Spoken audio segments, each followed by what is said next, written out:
Who won the offseason in Major League Baseball? Will the Atlanta Braves bounce back from 2025? And do they regret letting Freddie Freeman go? This is Kent, and this is Fanatically Speaking. Let's go.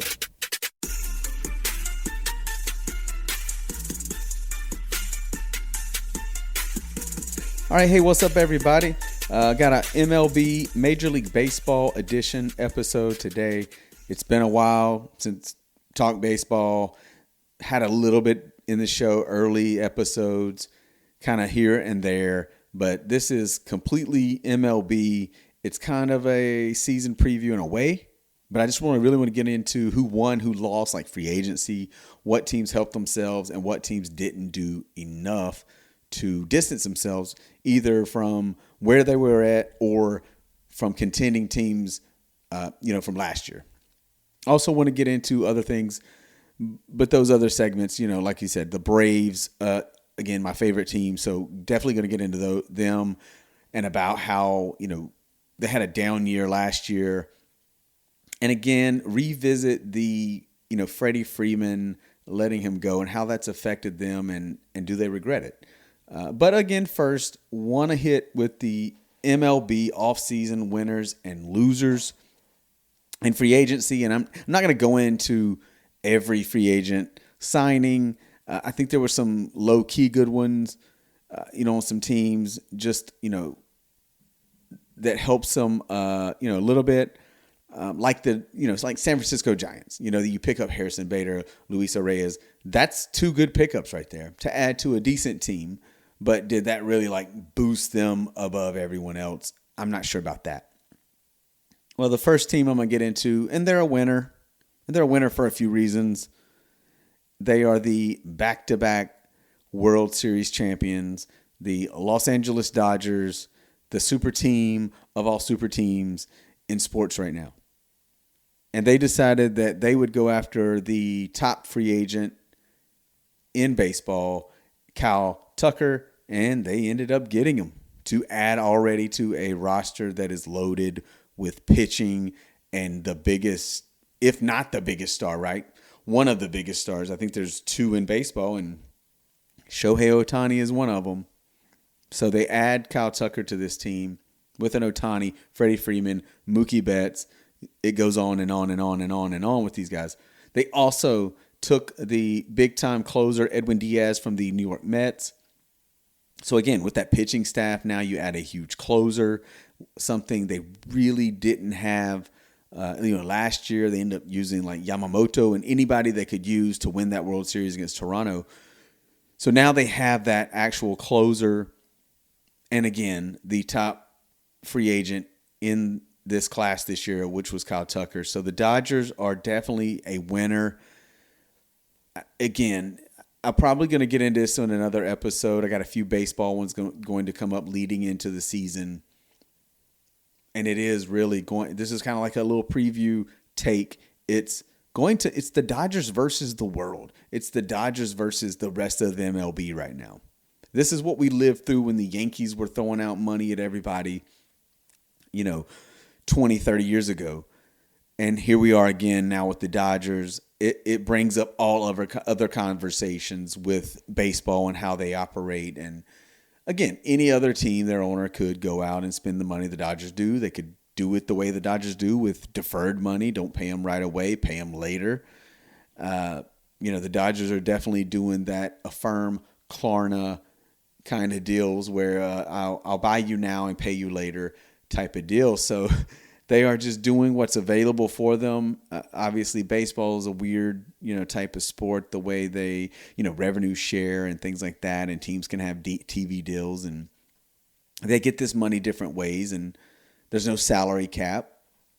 And the Dodgers are just, doing it better than everyone else. Again, we talked about this before. It's not hating, but I would like to see baseball be able to compete, every team be able to compete. Or every team be able to have a chance to sign the biggest free agents.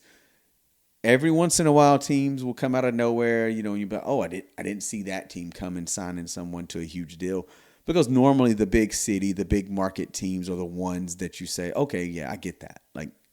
it's going, oh, that's a big free agent. Oh, it's going to be now the Dodgers, the Mets, the Yankees.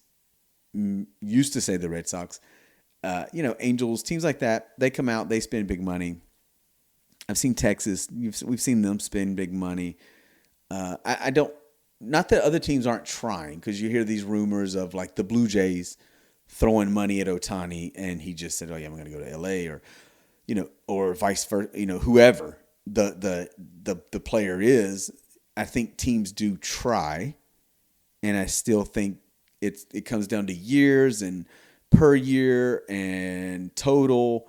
Not everybody can just throw $500, $600, $700 million at a guy and afford it long term financially for the team in an overall budget, right? So with that being said, the Dodgers, again, they're on my list of winners. Another winner, and it wasn't like a huge splash. This team lost Kyle Tucker. They made the move to make the trade to get Kyle Tucker season before, and then this season they lost him in free agency to the Dodgers. So how do they replace him? They get Alex Bregman, free agent from the Red Sox. And funny enough, Kyle Tucker, Bregman, both in the same offseason left the Houston Astros. Bregman to the Red Sox. He opted out early after 1 year. Kyle Tucker, of course, like I said, to the Dodgers. Cubs had picked him up for 1 year. Helped them out. So the Cubs add Bregman. Just replacing Kyle Tucker and getting Bregman, that's a win for the Cubs. They're already up and coming, team that's improved since bringing in, Craig Counsell as their manager a few years back, Dansby Swanson. They got a lot of other stars on that team, other young core. And, just adding Bregman to that team makes them winners in free agency. And that's just, like I said, that's just one guy. So I think that's the only team that I put that had added just one free agent. And just that one, to me, was enough to make them a winner. Because again, they're there to, in that division, in the NL Central, it's there for them. Like the Brewers normally are the top team, but then they fizzle in the playoffs always. But the Cubs, again, and funny enough, Counsell came from the Brewers. But the young, like I said, the young stars that the Cubs have, the Michael Busch, who else do we have here? Pete Crow Armstrong, Ian Happ. They got, Suzuki. So just adding Bregman to that team again, just replacing Kyle Tucker, to me, was a win for the Chicago Cubs. Expect them to be right there at the top with the Brewers, the Reds, who improved, from last year, and they're bringing back, Eugenio Suarez, big hitter. So that's big for them as well. I don't have him really on the list as a winner for the Reds, but, he's not a biggest name, even though he was with the Mariners and helped them immensely last year to make a huge run. But yeah, Bregman, winner, Cubs. Another team, it hurts me so bad, some of these teams to say, because they're in the same division as the Braves, in that NL East. The New York Mets, it started off rough for them. They obviously made a deal to send, Jeff McNeil to the A's. They pick up, Marcus Semien. So you're kind of thinking, like, what are they doing? What's these moves by the Mets? They lose Edwin Diaz in free agency, and again you're scratching your head and you're like, okay, what's their plan, right? Yeah, they traded Nemo. Yeah, right. Traded Brandon Nemo for Marcus Semien. So like, okay, that's not really a good. I don't really on paper, and you look at it, it's not a good deal. They get Bo Bichette, top free agent from that, the Blue Jays, who made that World Series run, Jorge Polanco, Devin Williams, Luke Weaver, taken from the Yankees. They also make a deal for, Luis Robert, which who knows what he's going to be. But I put them as winners because, one, they're trying, which sometimes you can't say for half of these teams in baseball. But the Mets are trying. And even after losing, guys to free agency or making these trades, and they lost Pete Alonso, which we'll get to him. So they're, again, another huge name, an all-time Met that had come back with a deal, then opted out. And the Mets just said, "Hey, we're gonna go different direction in spending our money." And that's a lot of pieces that they've added to already with a Juan Soto and Lindor, Francisco Lindor. So they have what they have, and then they're adding, even after losing. So replacing. I like to see, hey, you lost this guy, let's replace him and let's try to compete. You got to compete with teams still got to compete with Atlanta, but definitely the Philadelphia Phillies. So it pains me to say the New York Mets are winners in free agency and the offseason. Another team, we go back to the American League, already with the big-time Cy Young award-winning pitcher, Tariq Skubal, the Tigers, who, to me, definitely overperform, but they just have that winning way about them. They end up adding, Framber Valdez, bring back Justin Verlander after all these years. He's finally back, old as he is, still back with the Tigers. They bring in a good, reliever closer, Kenley Jansen, all-timer. So for the Tigers, again, they compete. Now they've added some veterans and another arm to that staff. And I think that's also, you're adding that arm because you don't know what the future is for Tariq Skubal, because, again, he may leave eventually in free agency. Right? He's there for one more year, getting paid huge, winning arbitration to get that huge deal. So for the Tigers, though, adding that arm is, I think, good for this season and maybe for the future, to build that team and keep them winning. And again, it's all about, like I just said, these teams are replacing or planning for someone's departure. So again, don't just let someone leave without, replacing it with something, if not as good, similar, right? You want to get it pretty good. And we'll get into a team who does replace, but they don't do it evenly and equally. But we'll get to them in a little bit. A team that won, who had a down year, and I mentioned the name before, but the team I didn't. So the Baltimore Orioles, I think it was big that they added Pete Alonso to that team. They were winning before last year, a down year, and they kind of went through the whole injury bug and just underperforming as well. But at least trying now, right? You go get Alonso, you get Ryan Helsley, Chris Bassett, another guy off that Blue Jays team. But a veteran arm, not going to blow you away, but a good addition to the pitching staff, a good addition to a team who, again, I think you just mark it down as having a bad year. And they're trying to get back to where they were the season before, where we thought, this is a different Orioles team. And again, had that bad year. They still got Zach Eflin. Who else are they rolling with here this year?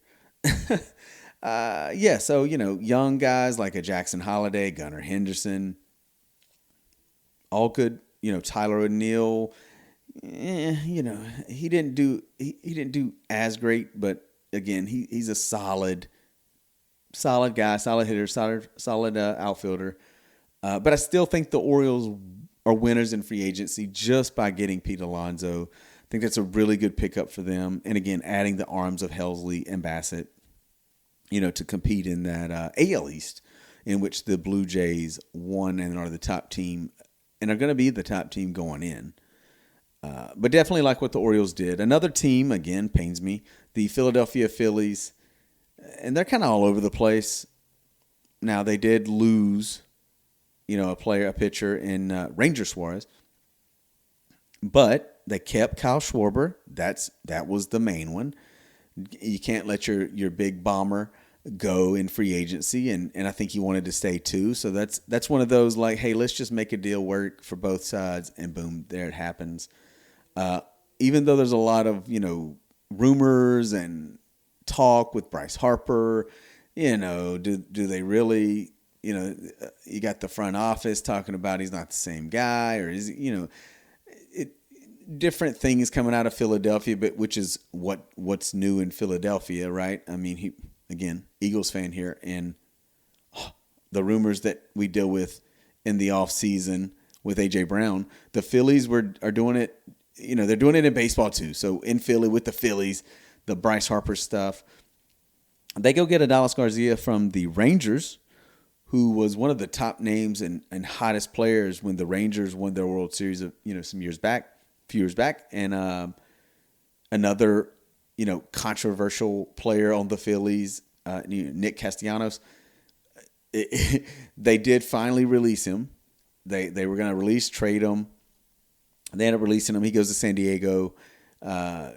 He obviously did not get along with the manager, Thompson, and got the word now that he was drinking beer in the dugout and just not really listening to the manager, not liking decisions being made. So he's a pretty good player, and he can be really good. Sometimes a defensive liability, but for the Phillies, I think getting rid of him, Garcia. What are you going to get out of him? I don't think you get a whole lot defensively, but you might get it offensively. Can he return to form? Last year, not the Adolis Garcia you got before. So again, Philadelphia hoping to take a chance on a guy. And again, get him, can you get him back to where he was with Texas a few years back, winning that World Series? And also, can you just get a guy in there to help with the chemistry of the team in the clubhouse? They also brought back JT Realmuto, and that was kind of like, hey, we missed out on Kyle Tucker. We got to sign somebody, and we got this hole now at catcher. So, again, they bring back Realmuto, and that was, again, a replacement for missing out on Kyle Tucker. And that's what teams have to do. You have to pivot and say who's at the top of our list. And if we don't get them, then what do we do? But I still think the Phillies, keeping guys, not letting them leave, because it could have got worse, right? It could you could miss out on Tucker and lose Realmuto or lose Schwarber. But again, able to keep two of your own and add a Garcia was big for the Phillies. So again, they're winners. I shift back to the AL really quick. The Blue Jays, they went to the World Series, damn near won it against the powerhouse of the Dodgers. Obviously, they lose Bo Bichette. That's going to hurt. But they are adding Dylan Cease to that pitching staff. They bring back Max Scherzer. And then they get the international Kazuma Okamoto. I said that like that. I'm trying to pronounce it exactly right. So for the Blue Jays, still winners. You lose a guy, you replace him with something. Okamoto, seems to be right up there with, he was one of the big free agents internationally coming into the league. So they get him, they add an arm to that pitching staff, and bring back Scherzer, solid veteran. He's going to give you what he gives you. Will the Blue Jays be back? I mean, you still got Guerrero, you still got Springer. They'll be fine. Can they repeat what they did last year? Time will tell. But right now, again, they won last year the American League, so I can only put them as winners by still, again, you lose a guy, you replace a guy with other big names, other free agents that can produce maybe just as good. But time will tell. This season will tell. It will be, do they take a step back, or do they kind of stay where they were at? All right, so now I'm going to get into the losers. And I hate to say losers, but, this one franchise has not always been losers. But if you look at their history of trading guys who are big names or future MVPs, World Series champs, it has really been a downfall. And then who they brought in, was that actually, is that really replacing what you lost? And it's the Boston Red Sox. We all remember they traded Mookie Betts to the Dodgers. And they got, They got what they got, and they competed and all these things. But look at Mookie Betts now, right? I mean, he is if not top, whatever you want to put him as player, right? He's moved from outfield to infield. One of the best hitters in baseball. No, not just to me, but he is. Obviously winning World Series with the Dodgers and MVP. I mean, he's right. I mean, to me, he's one of the most complete players. How about that?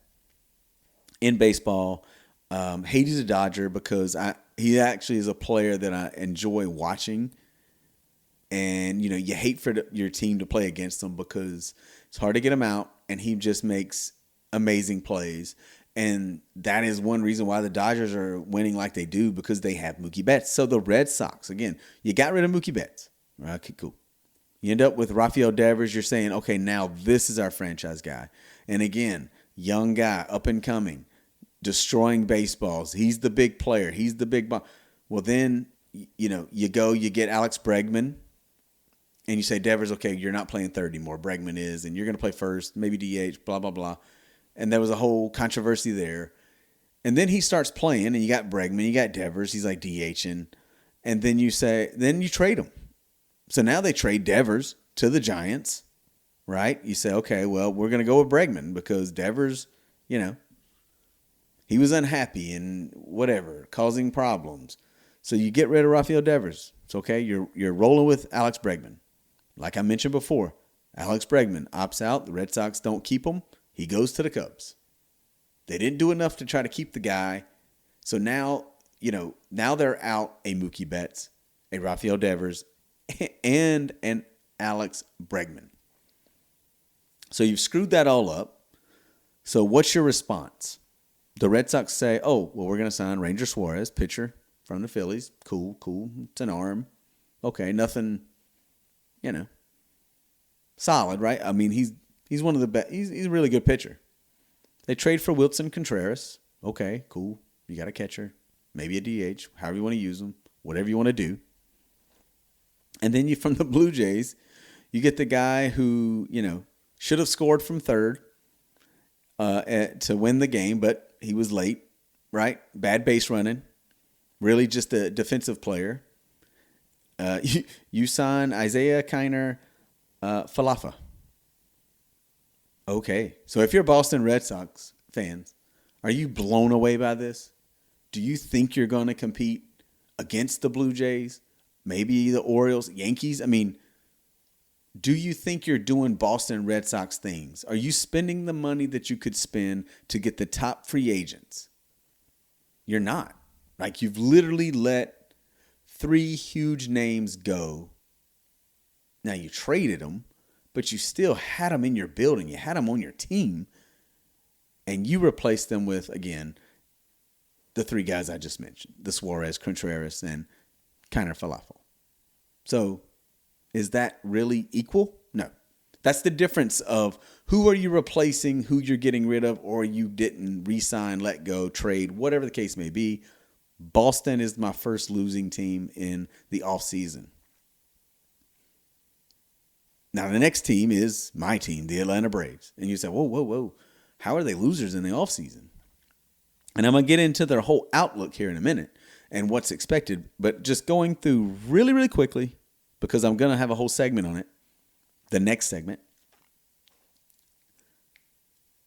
So one thing they didn't do is one new noteworthy name for their starting pitching.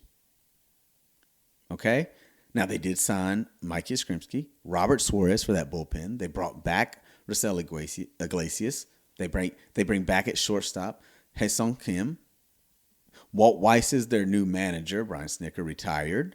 Marcell Ozuna is now a Pittsburgh Pirate. Then they bring in another catcher in Jonah Heim. So what's the plan, though? My thing is you didn't, and we'll get into what they did with the pitching staff, but you didn't go get another pitcher. With everything that happened last year, and this is how they operated last year, it was just kind of like, oh, that's not good.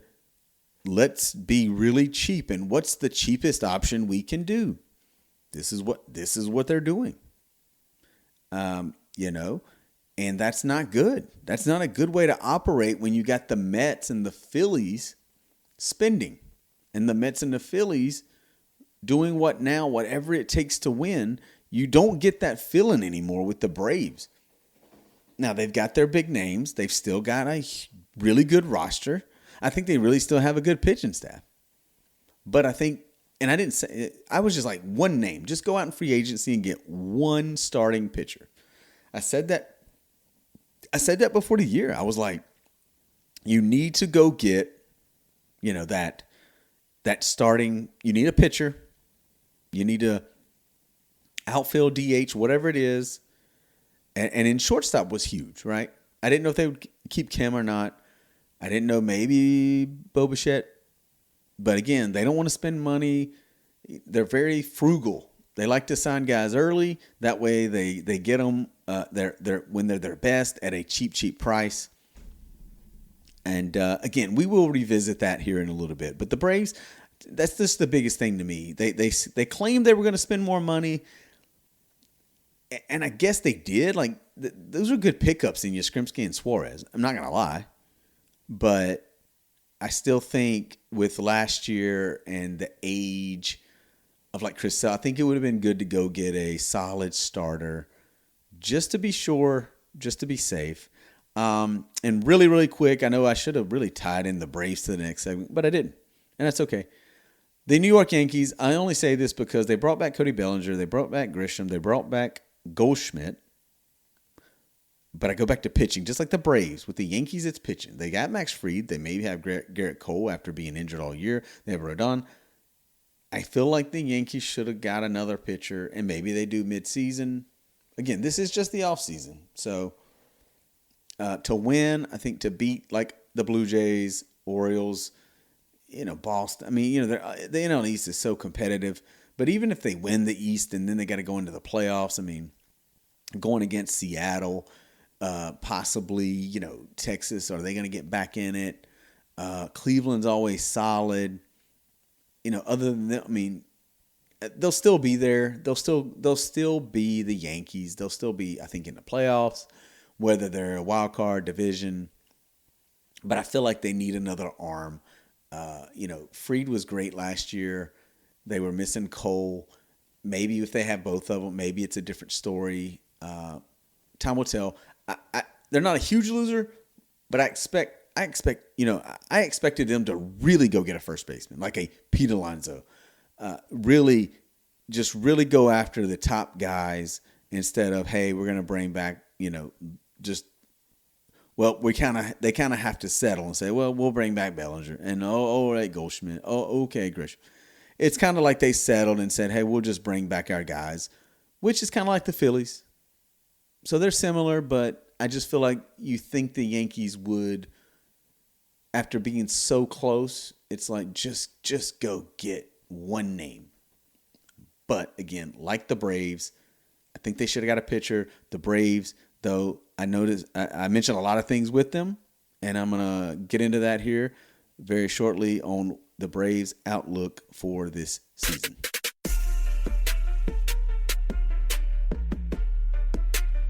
All right, so the Atlanta Braves, I mentioned them there in the first segment. We went through that. I was disappointed. I call them losers in free agency in the offseason only because they kind of started off strong. It's like, Yastrzemski, solid pickup, helps the outfield. Robert Suarez, solid in the bullpen. Kim, you kept him. Okay, I liked him. He played good. He was the best shortstop they had last year. And then it just kind of fizzled. Then it was just fizzling. I was thinking they would make a trade. I was thinking they would, like send Sean Murphy away to get rid of that money and then maybe spend money somewhere else. Like, go get another pitcher. That's the big one. I wanted the Braves to get another pitcher, and they didn't do it. And it might come back to bite them now. And we notice now also, am I okay with, Walt Weiss as the manager? Yeah, it's kind of what the Braves do. They promote from within. They're like the Pittsburgh Steelers of baseball. They just promote the next guy. They don't, even though the Steelers don't really promote, but you know what I mean. They okay, what's our type? We've had Bobby Cox, then it's just kind of what they do. They just promote from within. They went from Bobby Cox to Freddie Gonzalez to Brian Snitker, now to Walt Weiss. They're not thinking outside the box. They don't want to shake it up and think, okay, maybe this team, this franchise needs a jolt of life from a different type of voice, a former player, which Weiss is a former player, but it's been a while. But, names like everyone wanted Chipper Jones, which would have been great. The names like a Mark DeRosa and a David Ross, they all got popped up. And they end up just sticking with Walt Weiss. Now, about this was not the case when Terry Pendleton was on staff, and they never promoted him up to manager, which is fine. I mean, that's their decision. I thought Pendleton would have been a good manager. He stayed there for a long time as a coach and never got the bump up. So Walt Weiss gets it, and I think I think he'll be a good manager. But again, they kind of did what they did, right? Promote from within. So there you go. Now you got Walt Weiss. How's that going to look? It's probably going to look about the same. I don't expect too many huge changes as a manager in Weiss from Brian Snitker. Not a lot's going to change there. As I mentioned, though, pitching, again, they didn't add a pitcher. That worries me. Not a huge bat in free agency to go maybe, if you're not going to keep Ozuna, do you go get a DH? But we'll get to that in a minute. First, the pitchers. So right off the bat now, as we look into this season for the Atlanta Braves, who had a really down year last year, right? Injuries, everything just kind of, not making the playoffs, not even getting – they competed for a little while, and then it just kind of like, okay, this is a lost season. They start this season off kind of the same. They're kind of the same. We're hitting now with – injuries to the pitching staff. You get Schwellenbach and Waldrop. They're already on the 60-day DL. So now your rotation is, a Chris Sale, Spencer Strider, Reynaldo Lopez, maybe Grant Holmes, A.J. Smith-Shawver. And again, Bryce Elder is in there, right? Bryce Elder will be in that rotation probably. And Bryce Elder was hit or miss last year. Either he was on against certain teams or he's looking like batting practice, getting shelled. And he was up and down. Sometimes some of these guys are up and down, and they go to AAA and then they come back up, and that you do that from time to time. But Grant Holmes, he dealt with his own injuries last year. Reynaldo Lopez, his own injuries last year. We know Strider was not 100% last year. He was coming off injury. Chris Sale has been pretty healthy for the Atlanta Braves, right? He had the Cy Young year last year. He looked, had his moment. He started off rough, but then he got going, and then he had an injury. So, Smith-Shawver, I mean, at times you think the kid looks like he could be a major league pitcher, and then at times he's not. So you're rolling with just guys that you really don't know what you're going to get. And at the end of the day, the Braves, again, competing against a New York Mets and Philadelphia Phillies, I really do think they should have added another name. I mean, Schwellenbach looked great at times last year. And then he kind of, came back down to earth, but then injury. And again, Waldrop looked great, and then injury. So again, starting the year off already with injuries, this goes back to my original statement about they should have got a starting pitcher in free agency. They're kind of taking chances on guys who either have had like one good year, or you're hoping that they don't get hurt, or you're hoping they have some upside. They're pretty much gambling on pitching here. Is Strider going to be back to the Strider from a few years ago before injury? We don't know. Is the velocity going to still be there? Is he going to not get shelled by the Phillies when it matters the most? These are things, right?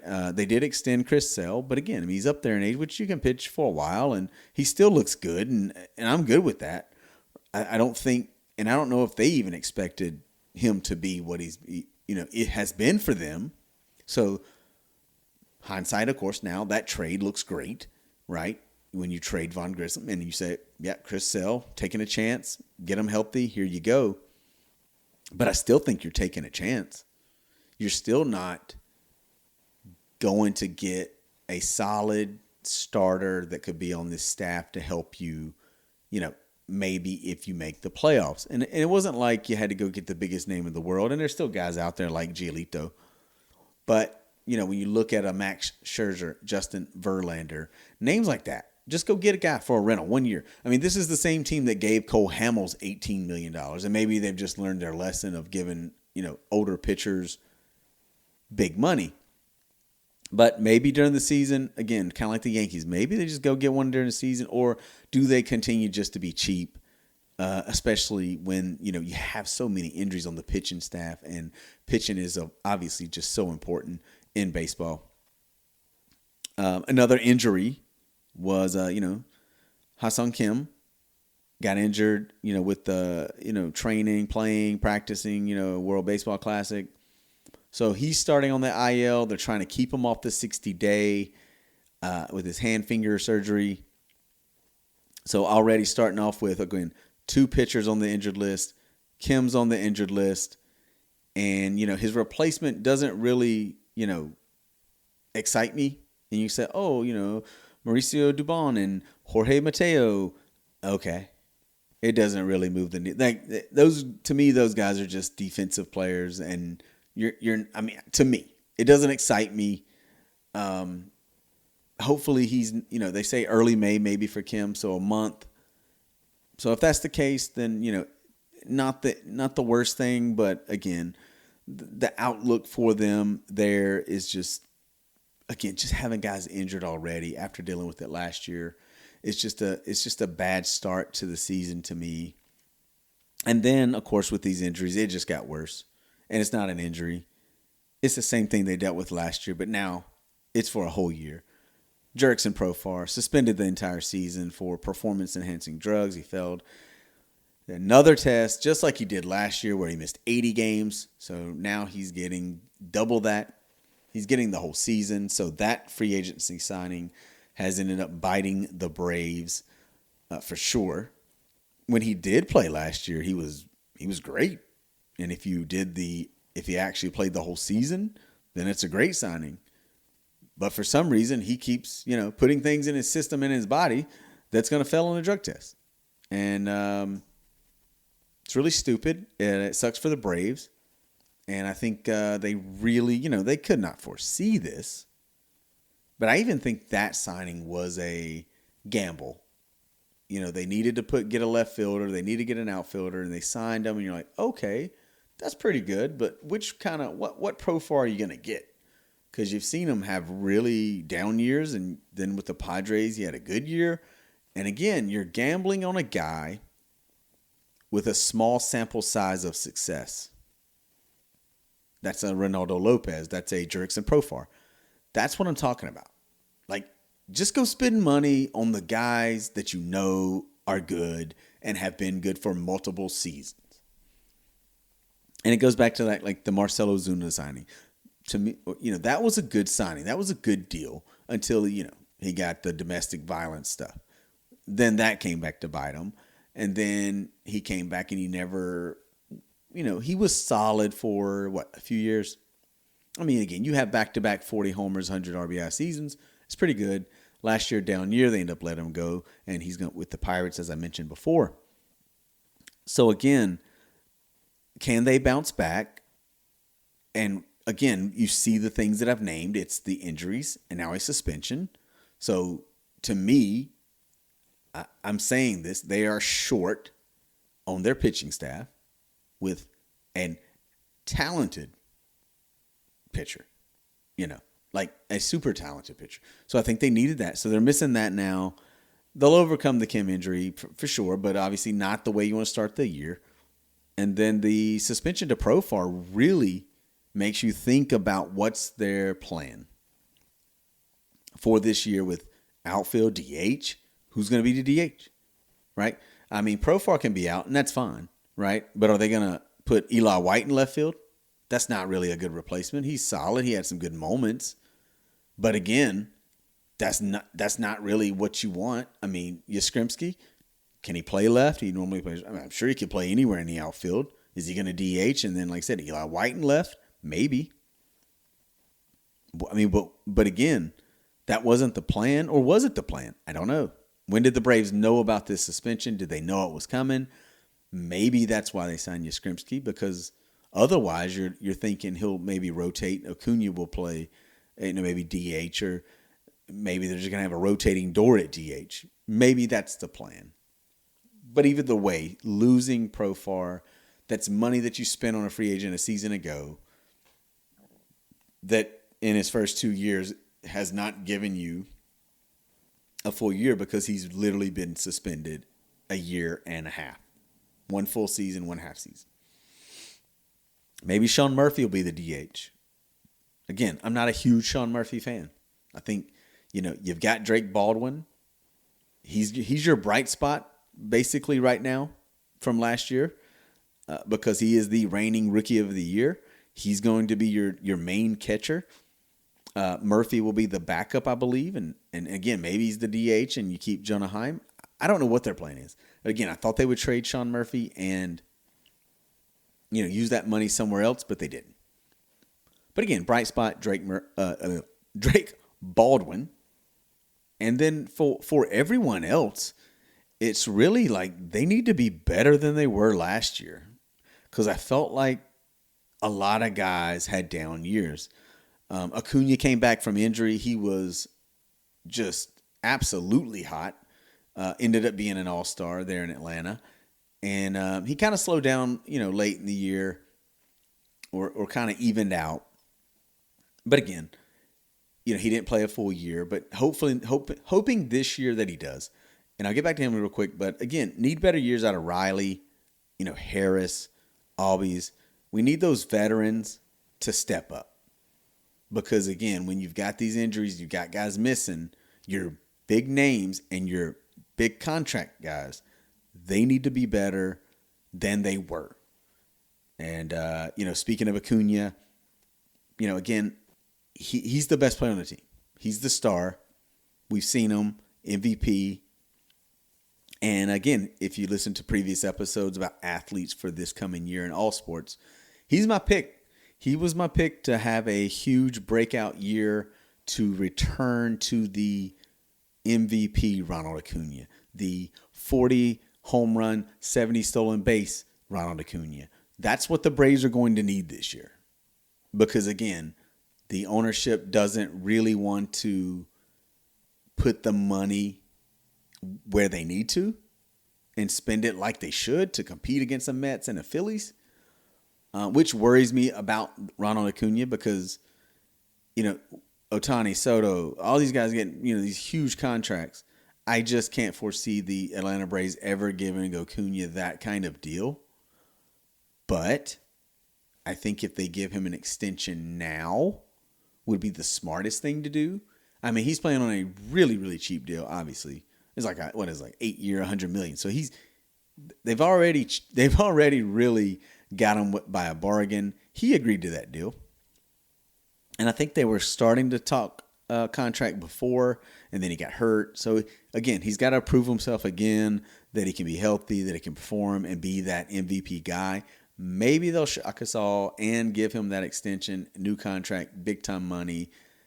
But unfortunately, I think that he'll end up probably playing that out and then signing a huge deal, with one of these big market teams. But time will tell if they do him like they've done other stars that they should have never let go. And again, I gotta bring up and I gotta revisit this because, as I said, Freddie Freeman, they let go. They replaced it with Matt Olson, who was one of the guys who needs to have a better year than he did last year. But it does beg the question, and we're going to get into that next, the Matt Olson versus Freddie Freeman, and do the Braves have regrets on letting Freeman go?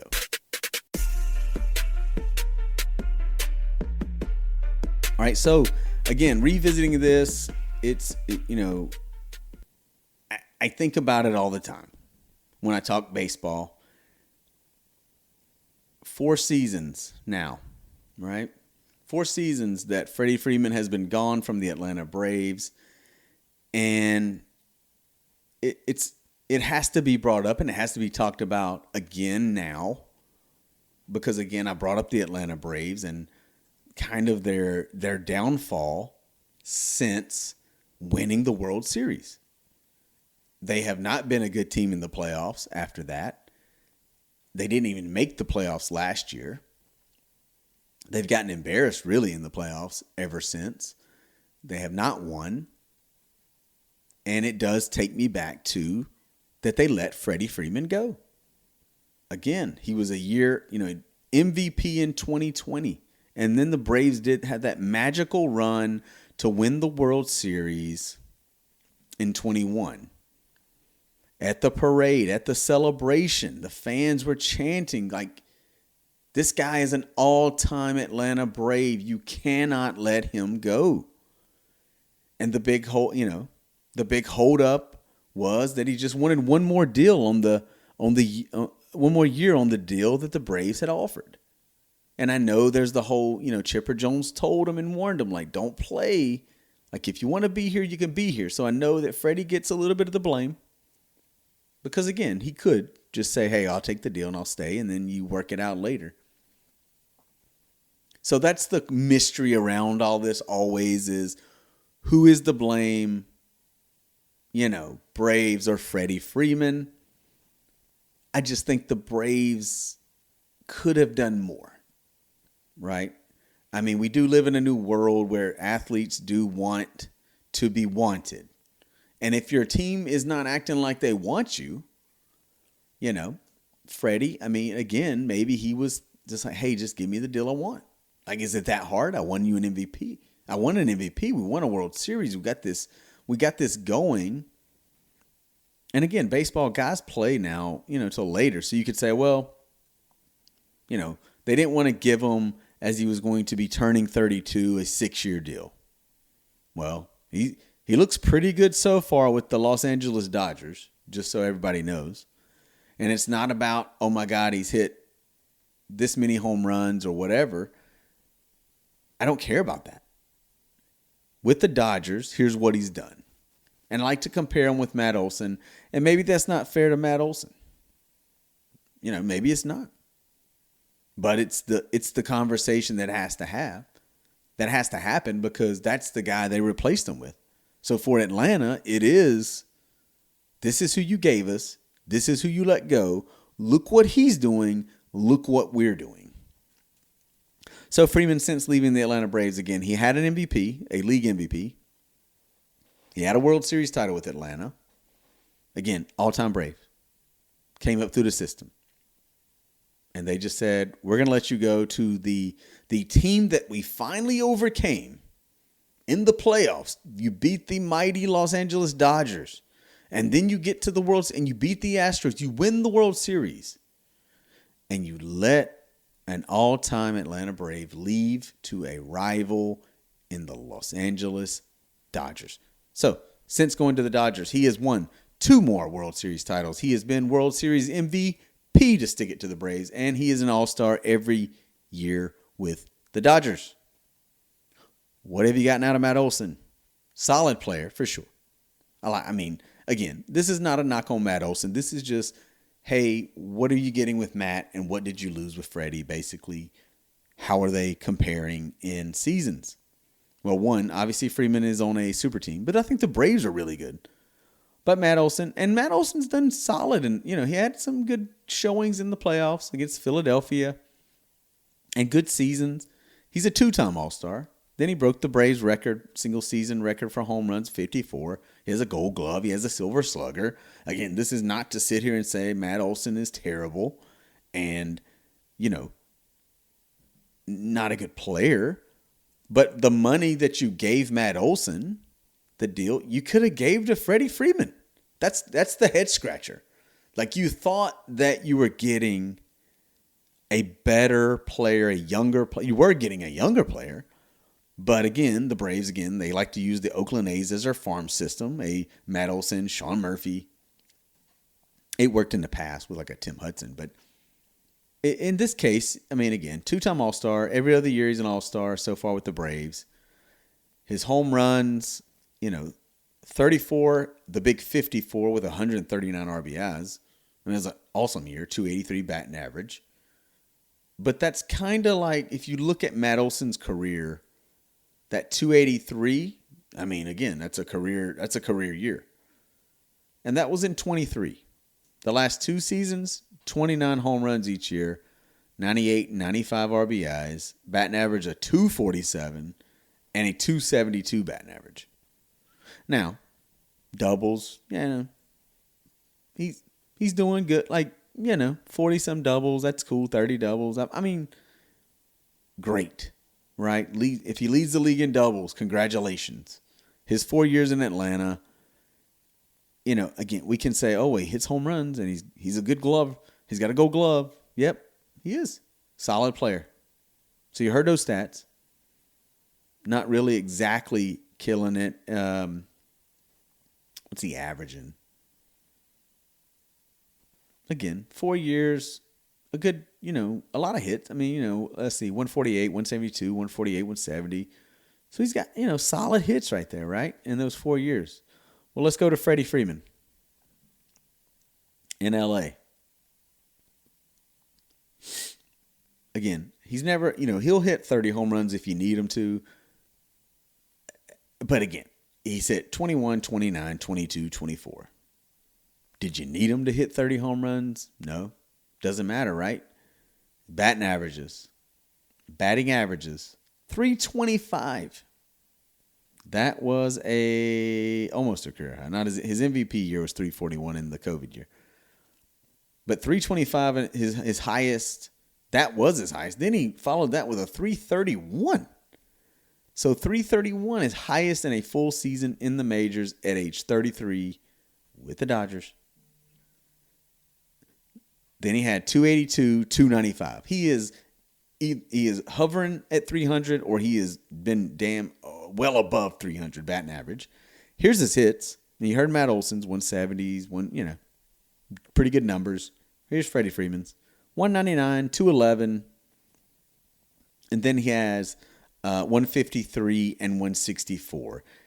I will say he has played lesser games in those years by about 14 games-ish, right? So missing 14, 15 games the last 2 years, and you can say, oh, well, those are injuries. And Matt Olson has played full 162 games every year in Atlanta. So again, that's a pat on his back. But in playing his full seasons, Freddie Freeman's still better numbers hitting wise. Doubles for Freddie Freeman. We mentioned those doubles for Matt Olson. More doubles by Freddie. 47, 59, 35, and 39. I mean, again, if he'd have played 15 more games, he would have had probably in the 40s there maybe. Who knows? But again, stats aside, this is my take on the Atlanta Braves and the whole Freddie Freeman conversation. Is that when he left, not only did you let go of an all-time Brave, again, coming off, it's very similar like Pujols going to the Angels. Even though the Angels gave that man a 10-year deal, bukus of money, the Cardinals were just like, yeah, we can't do that. And this was really you're talking in baseball terms, the money that is thrown out to guys and things like that. It's like you could have spent less on Freddie and kept your all-time Brave instead of signing Matt Olson. But I think the Braves, they haven't been the same since that World Series or in general because they lost their leader. They lost that clubhouse leader, that team leader, that voice you heard about. Like, he wouldn't be afraid to tell guys, like, hey, man, hustle, do this, whatever. Like, in a Freddie Freeman way. Not that he's this huge rah-rah guy, but I think he was still the leader of that team. He also led by example. Not that Matt Olson doesn't lead by example. I think Matt Olson is one of the, most upstanding guys in the league, right? I mean, high character, great player, team guy. I think he's all that. But he's not Freddie Freeman. He's still coming into a team, and I don't know if he has a voice. You know what I mean? So I still think they lost that leader. They followed that, of course, by Dansby Swanson leaving, which I don't really blame them for not giving Dansby huge money. But again, solid player, had been a Brave, So when you lose leaders like that back to back, off seasons like that, it does affect your team, and you don't replace them. To me, like Acuna is a great player, but is he a leader? Is Austin Riley, is he a leader or is he just a great player? Like, is he being a voice? The Michael Harris, is he ready for that? Albies, is he the leader? Are these guys just great talents that are playing baseball on a team? How do they rally? Where's that Braves energy and rally that we saw in 2021 when they had a Freddie Freeman and a Dansby Swanson? You can go sign guys all day long, but you got to get a leader on that team. And I feel like the Braves have just they've never replaced Freeman or Swanson on that leader level. Again, they brought in talent. They have still put up good seasons outside of last year. And, again, I think if the Braves were being honest, they would say that they definitely regret, Freddie Freeman, letting Freddie Freeman go. And the fan in me, just like I say this all the time, I have to speak as a fan sometimes, which I do all the time, really. But when it gets deep down my fandom, I look and I say, okay, Freddie Freeman, let's do the math, right? He's got 2 more years on this deal in LA. They are obviously loaded. And, by the time this deal ends and as he's going into that last year, 2 more years, so basically be 37, 38 out of that deal. Does he ever, question is, do the Braves ever bring him back for a farewell season or 2? Because who's to say Freddie Freeman couldn't play 1-2 more years at age 38? Maybe. That's the fan in me wishing that happens. But right now, I think long as the Dodgers are winning, long as the Dodgers are rolling and making him feel at home, there's also that part of me. Just like I said, I think there's a feeling in me that Acuna will be gone once this deal's done. And there's a feeling in me that Freddie Freeman the Dodgers will not be as dumb as the Braves were and let him go. No matter how old he is, no matter what the situation is. I don't know that they let him out of LA. And I know I've heard conversations about, is Freddie Freeman going to be remembered more as a Brave or a Dodger? Now, again, he's only been there 4 years. He's got 2 more. And again, if he goes on to have any kind of MVPs, more World Series, the season, if he continues to have, 300 seasons and all these things, again, he's going to walk right into the Hall of Fame. That's a conversation for another day. I'm not ready to say that because he had that longevity in Atlanta. But of all the years in Atlanta, he's had so much success here now every year in LA. And again, I think if the Braves were being honest, they would say that they definitely regret letting him go.